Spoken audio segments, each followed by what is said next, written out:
வணக்கம் நண்பர்களே. இன்னும் ஒரு இனிய காலை பொழுதில் தீதும் நன்றும் நிகழ்ச்சியில் உங்களை சந்திப்பதில் மிக்க மகிழ்ச்சி அடைகிறேன். ஆகஸ்ட் 23 சர்வதேச அளவில் ஒரு முக்கியமான நாள். இன்னும் சொல்லப்போனால் உரிமைக்கு குரல் கொடுத்த நாள் என்று கூட சொல்லலாம். சர்வதேச அடிமை வணிக ஒழிப்பு முறை நாள் இது. அதாவது அடிமை வியாபாரத்தை ஒழிக்க வேண்டும் என்பதற்காக கிட்டத்தட்ட 2 நூற்றாண்டுகளுக்கு முன்பு 1798 ஹெய்தி தீவில் அடிமைகளாக வைக்கப்பட்டிருந்தவர்கள் பெரும் கிளர்ச்சியில் ஈடுபட்டார்கள். அதாவது ஆகஸ்ட் 22 இரவிலிருந்து ஆகஸ்ட் 23 நள்ளிரவு வரைக்கும் அந்த பெரும் போராட்டம் நடந்தது. பின்னால் 1998 அந்த போராட்டத்தை நினைவுகூரும் விதமாக ஹெய்தி தீவில் அந்த அடிமை வணிக ஒழிப்பு முறை நாளாக அது கொண்டாடப்பட்டது. இன்றளவும் உலகம் முழுக்க அது பின்பற்றப்பட்டு வருகிறது. அடிமை முறை என்பது ஒரு காலத்தில் எப்படி நிலவியது என்பதை நாம் வரலாற்றின் பக்கங்களில் பார்க்கிற போது மிகவும் அதிர்ச்சியூட்டக்கூடிய ஒன்றாக இருந்தது. அதாவது மனிதர்கள் எப்படி ஆடு மாடுகளை வைத்திருப்பார்களோ, எப்படி விலங்குகளையோ அல்லது உயிரற்ற பொருள்களையோ தங்கள் உடைமையாக வைத்திருப்பார்களோ, அதே போல மனிதர்களை கூட்டம் கூட்டமாக அவர்கள் வாங்குவதும் விற்பதும் அடிமை வணிக சந்தைகள் நிலவியதும் வரலாற்றின் கொடூரமான பக்கங்களில் காண கிடைக்கின்றன. மனிதர்கள் கப்பல்களில் ஏற்றி கூட்டம் கூட்டமாக சென்று விற்கப்பட்டார்கள், வாங்கப்பட்டார்கள், சொல்லனா கொடுமைகளுக்கு ஆளாக்கப்பட்டார்கள். சிறுவர்கள், சிறுமிகள், பெண்கள், முதியவர்கள் என்று எல்லா தரப்பினரும் இந்த வாணிகத்தில் அவர்கள் ஒரு பொருள்களாக பயன்படுத்தப்பட்டார்கள். கூட்டம் கூட்டமாக ஆப்பிரிக்க நாடுகளிலிருந்து ஏராளமானோர் அமெரிக்காவிற்கு ஏற்றுமதி செய்யப்பட்டார்கள். அங்கு அவர்கள் பண்ணைகளிலும் வேறு பல தோட்டங்களிலும் மிக சொல்லனாத கொடுமைகள் அனுபவித்தார்கள். அவர்களுக்கு எந்த அடிப்படை உரிமைகளும் கிடையாது. அவர்களை மனிதர்களைப் போல நடத்த வேண்டிய அவசியம் எதுவும் அந்த முதலாளிகளுக்கு இல்லை. இன்னும் சொல்லப்போனால் ஒருவருடைய அந்தஸ்து என்பது எப்படி ஒருத்தருடைய நிலம் அல்லது வீடு, சொத்துக்கள், பணம் இவற்றை வைத்து மதிப்பிடப்படுகிறதோ, அதே போல் அந்த காலகட்டத்தில் ஒருவர் எவ்வளவு அடிமைகளை வைத்திருந்தார் என்பதை வைத்து அவருடைய சமூக அந்தஸ்து நிர்ணயிக்கப்பட்ட காலங்கள் எல்லாம் உண்டு. பெண்கள் சொல்லனாத பாலியல் கொடுமைகளுக்கு ஆளாக்கப்பட்டார்கள். அடிமைகள் வேலை செய்ய மறுத்தால் அல்லது அவர்கள் அடிமைகளுக்கு அவர்கள் ஒரு எதிர்த்து அவர்கள் ஒரு குரல் கொடுத்தால் அவர்கள் கொலை செய்யப்பட்டார்கள். அது எந்த சட்டமும் அதை தண்டிக்காது. அவருடைய உறுப்புகள் சிதைக்கப்பட்டன. அது எந்த சட்டமும் கேள்வி கேட்க முடியாது. ஒரு அடிமை என்பவர் ஒரு எஜமானனுடைய ஒரு முழுமையான ஒரு சொத்து. அந்த சொத்தை அவர் எப்படி வேண்டுமானாலும் பயன்படுத்தலாம். இதற்கு எதிரான பெரும் போராட்டங்கள் உலகம் முழுக்க நடந்திருக்கின்றன. அப்ரஹாம் லிங்கன் போன்றவர்கள் அமெரிக்காவில் அந்த முறையை எதிர்த்து அதை ஒழிப்பதற்கான பெரும் போராட்டத்தை நடத்தினார்கள். சட்டங்கள் கொண்டு வரப்பட்டன. உலகம் முழுக்க அடிமை வணிகம் என்பது இன்று ஒரு பரவலாக ஒழிக்கப்பட்டு அது ஒரு சட்டவிரோதமாக அறிவிக்கப்பட்டிருக்கிறது. இன்று மனிதர்களை யாரும் நேரடியாக விற்பதோ வாங்குவதோ இல்லை என்பது உண்மைதான். ஆனால் பல்வேறு விதமான மறைமுகமான காரணிகளின் வழியாக, பல்வேறு விதமான மறைமுகமான ஒப்பந்தங்களின் வழியாக இன்றைக்கும் மனிதர்கள் அடிமைகளாக்கப்படுகிறார்கள். ஒரு மனிதனுடைய உடலையும் மனதையும் முழுமையாக ஒப்பு கொடுக்க வேண்டும் என்று நிர்பந்திக்கிற பல தொழில்கள் இன்றைக்கும் இருக்கின்றன. அது ஒப்பந்த பணியாளர்களாகவோ அல்லது பிற நாடுகளுக்கு சென்று பணியாற்றக்கூடியவர்கள் அந்த சூழலை விட்டு வெளியேற முடியாத சூழலிலோ, அவையெல்லாம் அடிமை வணிகத்தினுடைய நவீன முறைகளாக இருக்கின்றன. அடிமை வணிகம் பழைய வடிவத்தில் ஒழிக்கப்பட்டிருக்கலாம். ஆனால் இன்றைக்கும் மனிதர்கள் அடிமையாக வாழக்கூடிய பல சூழல்கள் இருக்கின்றன. அவற்றிலெல்லாம் இருந்து விடுதலை கிடைக்கிற போதுதான் உண்மையான அடிமைத்தனமும் அடிமை வணிகமும் ஒழிந்ததாக பொருள்படும். மீண்டும் இன்னும் ஒரு புதிய சிந்தனையோடு உங்களை சந்திக்கிறேன். நன்றி, வணக்கம்.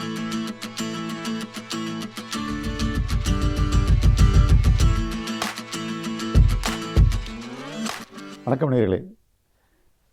நாம் கடந்த முறை அதாவது திருமணத்தில் ஒவ்வொருவருடைய பங்கும் என்ன என்பதை பற்றி நாம் பார்த்தோம். இப்பொழுது நாம் பார்க்க இருப்பது திருமணத்தில் குழந்தைகளுடைய பங்கு என்ன, குழந்தைகள் எவ்வாறு இதில் பங்கேற்கின்றது, அந்த திருமண மனவாழ்வில் எப்படி இருக்கின்றது என்று பார்த்தோம் என்றால், அதாவது பொதுவாக சில பேர் என்ன கூறுகின்றார் என்றால், அதாவது நான் இந்த குழந்தைக்காகத்தான் வாழ்கின்றேன், இந்த குழந்தை இல்லை என்றால் நான் மடிந்திருப்பேன், நான் எங்கேயோ போயிருப்பேன், விவாகரத்தை வாங்கியிருப்பேன், நான் என்னுடைய நிலைமை இறந்து போயிருப்பேன், இல்லை வேறு எங்கேயோ நான் போயிருப்பேன் என்று அவர்கள் கூறுகின்றார்கள். இந்த குழந்தைக்காகத்தான் நான் வாழ்கின்றேன் என்று கூறுகிறார்களே, இது சாத்தியமா? இதில் உண்மை இருக்கின்றதா? இது அர்த்தம் இருக்கின்றதா இல்லையா, இது வெறும் கூற்றுதானா இல்லை உண்மையா என்பதை பற்றி நாம் பார்ப்போம். அதாவது குழந்தை இருக்கின்றது, அதாவது குழந்தைகள் பெற்றோரிடம்தான் வளர வேண்டும் என்ற கருத்தில் எந்த ஒரு மாற்று கருத்தும் கிடையாது. கண்டிப்பாக குழந்தைகள் பெற்றோரிடம் தான் வளர வேண்டும். ஆனால் அந்த பெற்றோர்களை அது தினம் தினம் சண்டையிட்டு கொண்டும் ஒருவரை ஒரு அவமானப்படுத்தி கொண்டும் அதை அசிங்கப்படுத்தி கொண்டும் கீழ்த்தரமான வார்த்தைகள் பேசிக்கொண்டும் இருவரும் அடிக்கடி தினம் தினம் சண்டையிட்டு கொண்டிருந்தால் அந்த குழந்தையினுடைய நிலை எப்படி இருக்கும்? அந்த குழந்தைக்கு என்ன பாதுகாப்பு இருக்கின்றது? ஒரு செக்யூரிட்டி இருக்கின்றதா? அந்த குழந்தைக்கு ஒரு செக்யூரே இருக்காது, பாதுகாப்பின்மை இருக்காது. அப்படி இருக்கும் பொழுது அந்த குழந்தைக்கு எப்படி, அதாவது மன வளர்ச்சி இருக்கும், மன முதிர்ச்சி இருக்கும், அது இந்த இரண்டுமே சீராக இருக்காது. அப்பொழுது அந்த குழந்தையினுடைய வளர்ச்சி எப்படி இருக்கும், படிப்பு எப்படி இருக்கும், யோசித்து பார்க்க வேண்டும். அது மட்டுமல்லாமல், அதாவது சில பெற்றோர்களை கூறுகின்றார்கள் குழந்தைகள் முன்னிலையில், நான் உனக்காகத்தான் வாழ்கின்றேன், உனக்காகத்தான் நான் இவ்வளோ கஷ்டப்படுகின்றேன், இவ்வளோ துன்பப்படுகின்றேன், இவ்வளவு அதாவது கஷ்டப்படுகின்றேன், துன்பப்படுகின்றேன், அவமானப்படுகின்றேன், என்னுடைய கௌரவமெல்லாம் போகின்றது, எல்லாம் எதற்காக? உன்னை வாழ வைக்க வேண்டும், உன்னை படிக்க வைக்க வேண்டும், உனக்காகத்தான் என்றெல்லாம் அவர்கள் கூறிக்கொண்டிருக்கிறார்கள். இந்த வார்த்தைகள் எல்லாம் அந்த குழந்தைகளுடைய காதில் விழும்போது அந்த குழந்தைகள் எப்படி இருக்கும்? யோசித்து பார்க்க வேண்டும். அந்த குழந்தைகள் என்ன நினைக்கின்றது? நம்மால் தானே இவ்வளவு கஷ்டம், என்னால் தான் என்னுடைய பெற்றோர்களுக்கு இவ்வளவு துன்பம் இருக்கின்றது, துன்பப்படுகிறார்கள், கஷ்டப்படுகிறார்கள், வேதனைப்படுகிறார்கள் என்று அந்த குழந்தை எண்ணுகின்றது. அவ்வாறு எண்ணும்பொழுது அந்த குழந்தையினுடைய மனம் எப்படி இருக்கும், மனவேதனை எப்படி இருக்கும், அந்த வேதனையில் அந்த குழந்தையினுடைய வாழ்க்கை எப்படி இருக்கும், அதன் வளர்ச்சி எப்படி இருக்கும், அது திறமாக இருக்குமா, சீராக இருக்குமா என்று யோசிக்க வேண்டும். நிச்சயமாக இருக்கிறது வாய்ப்புகள் இல்லை. அந்த குழந்தைகள் திசை மாறுவதற்கு வாய்ப்புகள் இருக்கின்றது. ஆக பெற்றோர்கள் இருந்தும் பெற்றோர்களுடன் வளர வேண்டும் என்று கூறுகின்றோம். எதற்காக கூறுகின்றோம்? குழந்தைகள் கண்டிப்பாக பெற்றோர்கள் தான் வளர வேண்டும் என்று கூறுகின்றோம். அப்பொழுதுதான் வளர்ச்சி நன்றாக இருக்கும், முதிர்ச்சி இருக்கும், மன வளர்ச்சி இருக்கும், சீராக இருக்கும் என்று நாம் கூறுகின்றோம். அவ்வாறு இருக்கும் பொழுது அந்த பெற்றோர்களே அந்த வளர்ச்சிக்கு இடையாக இருந்தால், அந்த பெற்றோர்களே அதனுடைய மன முதிர்ச்சிக்கு தடையாக இருந்தால் அந்த குழந்தை எப்படி இருக்கும்? நாம் பார்க்கின்றோம் எத்தனையோ குழந்தைகள் பெற்றோர்கள் இல்லாத குழந்தைகள் இருக்கின்றது. அதாவது பெற்றோர்கள் இல்லாத குழந்தைகள் கூட அதாவது எப்படி இருக்கின்றார்கள்? மன வளர்ச்சியோடு சீரோடும் சிறப்போடும் இருக்கின்றார்கள், நல்ல இன்டெலிஜென்ஸோடு இருக்கின்றார்கள், அறிவுத்திறனோடு இருக்கின்றார்கள். அப்படி இருக்கும் பொழுது அந்த பெற்றோர்கள் இருந்து என்ன பயன்? இது பெற்றோர்கள் இருந்தால் என்ன, பெற்றோரிடம் அந்த குழந்தை வளர்ந்தால் என்ன, வளராவிட்டால் என்ன? பெற்றோர்களால் என்ன பலன் இருக்கின்றது? பெற்றோர்கள் இல்லாத குழந்தைகளை சிறப்பாக வளரும் பொழுது நாம் யோசிக்க வேண்டும். ஆகவே பெற்றோர்கள் அதை உணர வேண்டும். ஆனால் நம்முடைய இருக்கும்பொழுது நாம் சண்டையிடக்கூடாது என்பதை அவள் உணர வேண்டும், புரிந்து கொள்ள வேண்டும். பெற்றோர்கள் ஒருவரை ஒருவர். அப்படி இருக்கும் பொழுது நாம் அந்த குழந்தைகளை வளர்ப்பதால் என்ன பயன் இருக்கின்றது? பயன் இல்லை. அதாவது அது மட்டுமல்லாமல் சில குழந்தைகள் இருக்கின்றது, சில குழந்தைகள் பிறப்பிலேயே அவர்கள் அறிவுத்திறனோடு இருக்கின்றார்கள், சாமர்த்தியமாக இருக்கின்றார்கள். அது மிக அரிதான ஒன்று. அதுபோல் குழந்தைகள் இருந்தால் அந்த குழந்தைகளே இந்த பெற்றோர்களை சரி செய்துவிடும். இந்த பெற்றோர்களுடைய சண்டை சச்சரவுகளை எல்லாம் தீர்த்துவிடும். அந்த குழந்தைகளை பெற்றோர்கள் சிறப்பாக வாழ்வதற்கு, ஒன்றாக இணைவதற்கு, சிறப்போடு இருப்பதற்கு, அதாவது மன நிம்மதி இருப்பதற்கு இந்த குழந்தைகளை வழிவகுக்கும். அப்படிப்பட்ட குழந்தைகளும் இருக்கின்றார்கள். இன்னொன்றும் தெரிந்து கொள்ள வேண்டும் பெற்றோர்கள். அதாவது குழந்தைகள் என்பது நம்முடைய பிம்பம் என்று. குழந்தைகள் என்பது பெற்றோர்களுடைய பிம்பம் தான். அது கண்ணாடியின் பிம்பம் தான், சிராஸ் காப்பி போல தான். பெற்றோர்கள் எப்படியோ அப்படி தான் குழந்தைகள். அந்த குழந்தைகள் அதாவது தாயுடைய தந்தையுடைய இருவருடைய ஜீன்ஸ் சேர்ந்து தான் அந்த குழந்தை உருவாகின்றது என்பதை மறந்துவிடக்கூடாது. நாம் எப்படியோ அப்படி தான் குழந்தைகள் இருக்கும். நாம் இப்படியெல்லாம் இருந்துவிட்டு அந்த குழந்தைகளிடம் நாம் பெரிதாக எதிர்பார்க்கின்றோம். குழந்தை அப்படி வர வேண்டும், இப்படி வர வேண்டும் என்று எதிர்பார்க்கின்றோம். குழந்தையிடம் மிக கண்டிப்பாக இருக்கின்றோம், சில முறைகளை எதிர்பார்க்கின்றோம். நாமே அப்படி இல்லை. நம்முடைய குழந்தைகள் எப்படி இருக்கும் அதை யோசித்து பார்க்க வேண்டும். நாம் அப்படி இல்லாமல் இருந்துவிட்டு குழந்தைகளின் மட்டும் எதிர்பார்ப்பது என்ன நியாயம் இருக்கின்றது? நம்மை போல தான் குழந்தைகள் இருக்கும். நாம் எதை விதைக்கின்றோமோ அதுதான் கிடைக்கும். நாம் விதைப்பது ஒன்று, எதிர்பார்ப்பது ஒன்று இருந்தால் எப்படி அது? அதை யோசிக்க வேண்டும் பெற்றோர்களை. ஆக பெற்றோர்களை இதை யோசித்தோம் என்றால் கண்டிப்பாக அந்த குழந்தைகளை சிறப்பான குழந்தைகளாக வளர்க்க முடியும். ஆக குழந்தைகள் வளர்வதற்கு பெற்றோர்களிடம் இருந்தால் மட்டும் போதாது, பெற்றோர்களும் ஒரு நல்ல சிறந்த பெற்றோர்களாக, அதாவது பெற்றோர்கள் ஒருவருக்கு புரிந்து கொள்ள வேண்டும். புரிதல் என்பது மிக முக்கியமான ஒன்று. அதாவது அதை அறிந்து கொள்ளலாம், தெரிந்து கொள்ளலாம். ஆனால் புரிதல் என்பது மிக முக்கியமான ஒன்று. எனக்கு எல்லாம் தெரியும் என்று சொல்லலாம், தெரிந்தால் மட்டும் போதாது. எனக்கு நன்றாக சமைக்க தெரியும். சமையல் தெரிந்தால் போதாது, ஆனால் அதை சிறப்பாக சுவையாக சமைக்க தெரிய வேண்டும். ஆக தெரிந்தால் மட்டும் போதாது, புரிதல் வேண்டும்.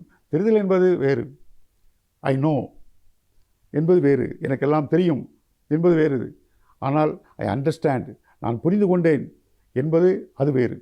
புரிந்து கொள் என்பது நாம் உள்வாங்கி அதனுடைய நல்லது கெட்டதுகளை நாம் தெளிவாக தெரிந்து கொண்டு வருவதுதான் புரிதல் என்று பெயர். அதுதான் அறிவு. அறிவென்பது அது அறிந்து கொண்டு புரிந்து கொள்வது பேர் தான் அறிவென்று அர்த்தம். ஆகவே புரிந்து கொள்ள வேண்டும் பெற்றோர்கள் ஒருவரை ஒருவர். அதாவது துணை புரிந்து கொள்ளவில்லை நாம் சொல்கின்றோம், அவளுக்கு தெரியவில்லை, புரிந்து கொள்ளவில்லை, நான் எவ்வளோ சொல்கிறேன், அவள் புரிய மாட்டேங்கிறாள், அவள் புரிந்து கொள்ளவில்லை என்று சொல்கின்றோம். தம்பதி இருவரும் ஒருவருக்கு ஒருவர் சொல்கின்றார்கள், அவர் புரிந்து கொள்ளவில்லை என்று சொல்கின்றார், இவள் சொல்கின்றார் அவர் புரிந்து கொள்ளவில்லை, அவர் சொல்கின்றார் இவள் புரிந்து கொள்ளவில்லை என்று. ஆக ஒருவரை புரிந்து கொள்ள என்பது துணை புரியவில்லை என்பதை இவர் புரிந்து கொண்டாரா, அவர் புரியவில்லை என்பதை ஓகே நான் ஒத்துக்கொள்கிறேன். அவளுக்கு அதாவது துணைக்கு புரியவில்லை என்பதை இவர் புரிந்து கொண்டாரா, இவர் புரியவில்லை, இவர் தெரிந்து கொண்டார். துணைக்கு புரியவில்லை என்பதை இவர் தெரிந்து கொண்டாரே ஒழிய இவர் புரிந்து கொள்ளவில்லை. இவர் புரிந்து கொண்டால் என்ன நடக்கும்? புரிந்து கொண்டால் அவள் புரியும் வரை இவர் அவளுக்கு விளக்கம் சொல்வார். புரிந்து கொள்ளும் என்பது மிக சிறப்பான ஒன்று. நாம் ஒன்றை புரிந்து கொள்ளும் என்றால் நமக்கு மகிழ்ச்சி என்பது தானாக வந்துவிடும். நேர்களே, நீங்கள் அதாவது நாம் பள்ளியை பார்க்கின்றோம், ஆசிரியர் பாடம் நடத்துகின்றார், ஆசிரியர் புரியும்படியாக சொல்லும் பொழுது நமக்கு ஒரு கணக்கோ ஒரு இது புரியும் பொழுது நமக்கு நம்மை அறியாமலே ஒரு மகிழ்ச்சி ஏற்படுகின்றது, சந்தோஷம் ஏற்படுகின்றது. புரிந்து கொள்ளும் என்றால் மகிழ்ச்சி ஏற்பட்டுவிடும். அதுபோல் புரிந்து கொண்டவர்களுக்கு மகிழ்ச்சி, புரியும்படி சொல்லுகிறவர்களுக்கு மகிழ்ச்சி ஏற்படும். பிரச்சனைகள் அங்கே வராது. ஆகவே புரிந்து கொள்ள வேண்டும். அந்த புரியும்படி சொல்லும் பொழுது யாராக இருந்தாலும் அதை கண்டிப்பாக நம்முடன் ஒத்துழைப்பார்கள். ஆகவே நாம் புரியும்படி நாம் செய்வதில்லை, நாம் பெயரளவுக்கு சொல்கின்றோம், புரியவில்லை என்று சொல்கின்றோம். நாம் ஒன்றை சொல்லும் பொழுது அதை அவர்கள் புரிந்து கொண்டார்கள் இல்லை புரிந்து கொள்ளவில்லை என்பதை நாம் புரிந்து கொண்டோம் என்றால் அந்த பிரச்சனை இல்லாது. இதுபோல் நாம் புரிந்து கொண்டு இருந்தோம் என்றால் குழந்தைகளை மிக சிறப்பான குழந்தைகளாக வளர்க்க முடியும். குழந்தைகளும் நம்முடைய திருமணத்தில் ஒரு முக்கிய பங்கேற்று அந்த திருமணம் என்பது நிலைத்து நிற்க, ஆரோக்கியமாக இருக்க அதுகள் வழிவகுக்கும். நன்றி, வணக்கம்.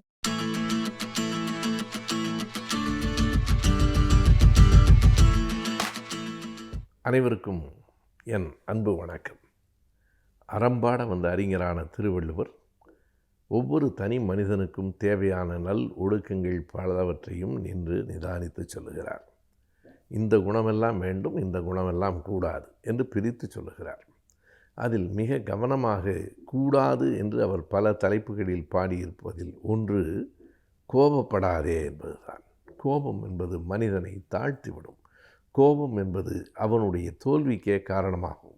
கோபம் என்பது அவனை சுற்றி இருக்கிறவர்களையும் அழித்துவிடும் என்கிற இத்தனை செய்திகளையும் உள்வைத்து கொண்டு வெகுடாமை என்று அந்த அதிகாரத்துக்கு அவர் தலைப்பிட்டிருக்கிறார்.